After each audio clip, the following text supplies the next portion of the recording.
अस्सलाम वालेकुम everyone. I hope आप सब लोग खैरियत से होंगे। इस वीडियो के अंदर हम लोग डिस्कस करेंगे Easter 1916 that is a poem written by William Butler Yeats. इसकी कुछ लाइन बाय लाइन ट्रांसलेशन को डिस्कस करेंगे, समरी को, इसकी कुछ मेजर थीम्स को और कुछ मेजर एनालिसिस जो इसके अंदर बनता है हम उसको भी डिस्कस करेंगे।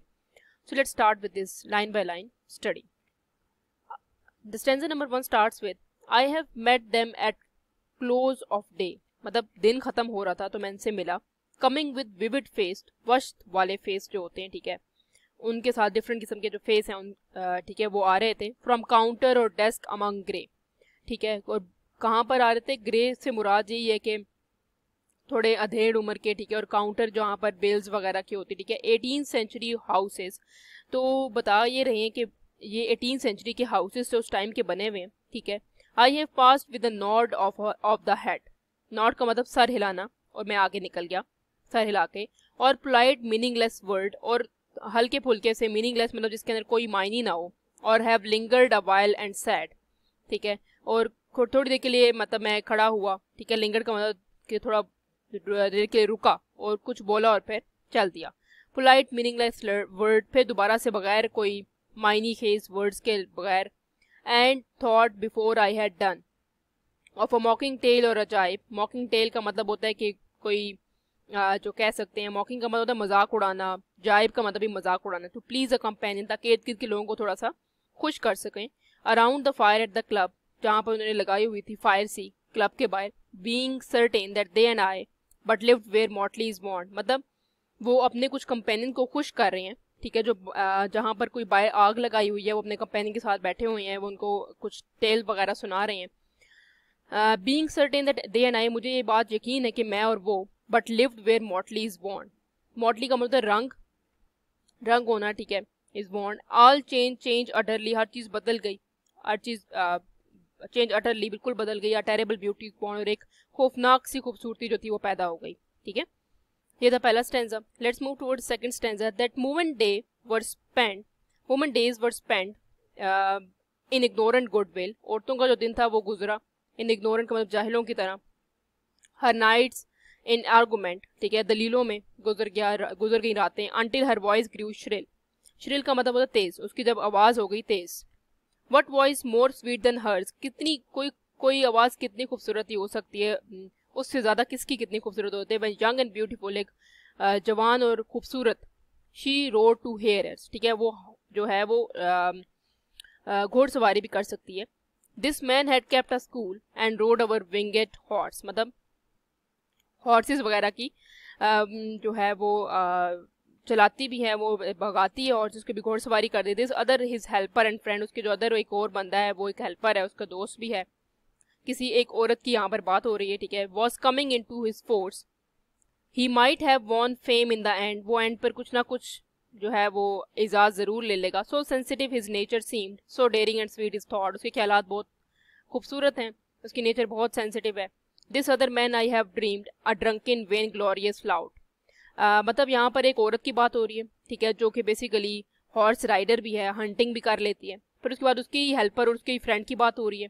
फिर उसके बाद एक और बंदे की बात हो रही है कि वो ड्रंकन वैंग्लोरियस लाउट है।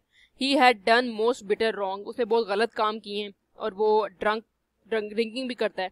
To some who are near my heart, मेरे साथ इसलिए बुरा किया क्योंकि जो मेरे दिल के बहुत करीब था उसको इसने मुझसे छीन लिया। Yet I numbered him in the song, फिर भी मैं उसको अपने सॉन्ग में मतलब अपनी पोइम में लिख रहा हूँ।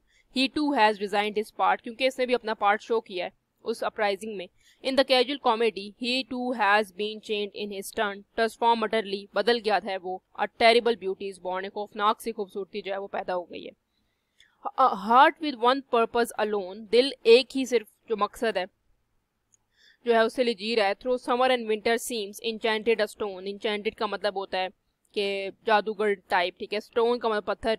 To trouble the living stream, the horse that comes from road, जो घोड़े आ रहे हैं रोड की तरफ से। The rider the birds that range from cloud to tumbling crowd, ठीक है, क्लाउड की तरफ जा रहे हैं। जो ट्रम्बलिंग का मतलब होता है कि बहुत जो कह सकते हैं आप शेकिंग किस्म के cloud. Minute by minute change, एक मिनट के बाद बदली जा रहे हैं, आगे आगे जाई जा रहे हैं क्लाउड्स भी। Shadow of clouds on the stream, नदी के ऊपर जो साया है बादलों का वो पहाड़ है, चेंज मिनट बाय मिनट, एक एक मिनट से वो बदल रहे हैं, ठीक है जी। Horse hoof slides on the brim, ठीक है, ब्रिम जो है वो किनारा होता है, ठीक है, हॉर्स के जो प्लेशेज हैं मतलब उसके जो फुट हैं वो उसके ऊपर पड़ रहे हैं नदी के किनारे पे। Where leg with long leg mood hands dive and hands to move cock call the stone in the minute by minute they live the stone in the midst of all, ठीक है, जो दरमियान में है। इमेजरी बेसिकली ये create कर रहे हैं कि स्टोन जो है उनके दरमियान में, ठीक है। और फिर अगला स्टेंजा है कि टू लॉन्ग सेक्रीफाइस, जो सेक्रीफाइसेस हैं, जो कंप्रोमाइज किए गए, कुर्बानियाँ दी गई, वो बहुत लंबे हो चुके हैं। Can make a stone of hard, अब जो दिल है उन्होंने कंपेयर कर लिया उसको पत्थर से। और व्हेन मे इट सफाइस, कब ये जो सेक्रीफाइसेस हैं, कुर्बानियाँ हैं, पूरी हो जाएंगी, और कब ये सेक्रीफाइसेस एफिशिएंट होंगी, सफिशेंट होंगी कि हमने जितनी दी हैं वो काफ़ी हैं। This is heaven's part, our part to murmurs name upon name, ये तो सिर्फ जन्नत या उनका काम है, जब वो आगे चले जाएंगे उनका पता है। हमारा काम क्या है कि सिर्फ हम लोग नेम लें उन लोगों के जो मर चुके हैं। As a mother name her child when sleep at last has come, जब वो सो जाते हैं उसके दिमाग में किसका नाम होता है, किस बच्चे का। On limbs that had run wild what is it but nightfall, no no not night but death. Basically ये बता रहे हैं कि ईस्टर अपराइजिंग में जिनकी डेथ हो गई थी उनको खराज तहसीम पेश करना चाहिए। Was it needless death after all, कि ये बिला वजह की डेथ थी। For England may keep faith for all that is done and said, we know their dreams enough to know they dreamed and dead, तो उन्होंने भी कुछ ना कुछ ख्वाब लिए होंगे और वो मर गए हैं। And what if excess of love bewildered them till they died, ठीक है, बिविल्डर का मतलब परेशान, ठीक है, और वो मर गए हैं। I wrote it out in a words, कि मैं उनके लिए लिखना चाहूँगा कि कौन कौन है। MacDonagh, McBride and Connolly and Pearse. Now and in time to be whenever green is want, जब भी सबस जो है वो पहना जाएगा। और change utterly a terrible beauty is born, जब भी सबस रंग पहना जाएगा उनको हमेशा याद रखा जाएगा, उनके सेक्रीफाइसेस को, जिन्होंने ईस्टर अपराइजिंग 1916 के अंदर जो अपनी जानें जो हैं वो जानों का नजराना पेश करके दी थी।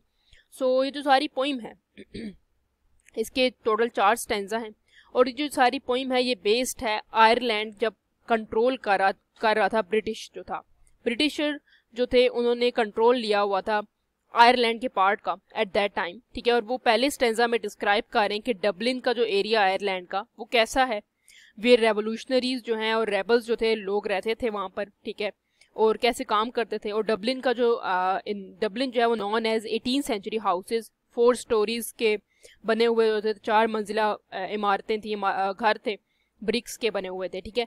तो वो पहले स्टेंजा में सिर्फ और सिर्फ डबलिन को, जो आयरलैंड के अंदर एक एरिया है, उसको एक्सप्लेन कर रहे हैं।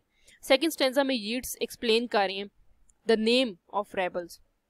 सेकंड स्टेंजा में वो जो पोइट है वो नेम लेने की कोशिश कर रहे हैं, इसके अंदर किस किस के क्या का काम है उनको मेंशन किया है, उनके सोशल रोल्स को मेंशन किया है, ठीक है। और वही नेम जो है बेसिकली उन्होंने सोशल रोल मेंशन किए हैं सेकंड के अंदर, और नेम जो है वो फोर्थ स्टेंजा के अंदर एंड में जिस तरह मिस्टर मैकडोनेग और मिस मैकब्राइड, कैनली और पियर्स को मेंशन किया है, ठीक है। और जो कॉन्स्टेंस मार्किजी हैं वो एक लीडर है ईस्टर अपराइजिंग की। She is known to have design the citizen army के uniform use to ride and hunt rabbit, जिसका उन्होंने सेकंड स्टेंजा में मेंशन किया है। और पैराड्रिक पियर्स जो है वो एक पोइट है, ठीक है, जो यहाँ पर इन्होंने पियर्स का नाम यहाँ पर नजर भी आ रहा है आप लोगों को कि फोर्थ स्टेंजा के पियर्स का नाम भी एक पोइट है, बेसिकली इनका नाम मेंशनड है। At the same time Thomas MacDonagh का नाम मेंशनड है, ये भी एक पोइट है जिनका जो नाम है उनको रिकॉग्नाइज नहीं किया गया और उनको मार दिया गया और उनको लिखने की इजाज़त भी नहीं थी, ठीक है। और मिस्टर मैकब्राइड का नाम उन्होंने वैंग्लोरियस लाउड के नाम से मेंशन किया है कि वो जो थे उन्होंने उनकी बिलविड से शादी कर ली थी, ठीक है, मैकब्राइड ने, जो इनकी विलियम बटलर यीट्स की बिलविड थी मैड गॉन, उनसे शादी कर ली थी, ठीक है। तो इसलिए उनको ये पसंद नहीं है, फिर भी ये उनको अपनी पोइट्री में लिख रहे हैं, ठीक है। तो बेसिकली इसके अंदर उन्होंने कंपेयर किया हुआ है। थर्ड स्टेंजा में उन्होंने मेंशन किया हार्ट को, जो पत्थर दिल हो चुका है, ठीक है, और इमूवेबल है, ठीक है। उनको लगता है कि जो इन लोगों ने जितनी भी कुर्बानियाँ दी हैं वो ज़ाया शायद चली गई हैं, क्योंकि अब तो उनको कोई भी याद नहीं रखता, सिर्फ जब ग्रीन पहना जाएगा तब सारे लोग उनको याद रखेंगे, ठीक है। तो बेसिकली इसके अंदर थीम जो है वो बताया जा रहा है कि थीम है इंडिपेंडेंस की, ठीक है, कि battle for independence between people of Ireland and British government, ठीक है। इसके अंदर उन्होंने ये मेंशन किया हुआ है। और उन्होंने बताया कि कैसे जो लोग हैं जिन्होंने कुर्बानियाँ दी उनको याद नहीं रखा जाता, ठीक है, और जब सिर्फ एक मखसूस मकसद के लिए याद रखा जाता है, ठीक है। और सेक्रीफाइसेस की थीम इसके अंदर बनती है, इंडिपेंडेंस की थीम बनती है। सो ईस्टर अपराइजिंग बेसिकली एक इंसिडेंट है जो आयरलैंड के लोगों ने अपने आज़ादी के लिए आवाज़ उठाई थी, ठीक है, जिसके अंदर उनके बहुत सारे लोग मार गए थे। उनके नाम भी उन्होंने यहाँ पर मेंशन किए, कौन कौन लोग क्या क्या काम करते थे। और एक जो हैं उनके जो बिलवड के हस्बैंड थे, उनका नाम भी उन्होंने लिखा है, हालांकि वो उनको पसंद नहीं करते, ठीक है। So that's all from my side. If you have any queries you can ask me in the comment section. Please like, subscribe and share my channel. Thank you.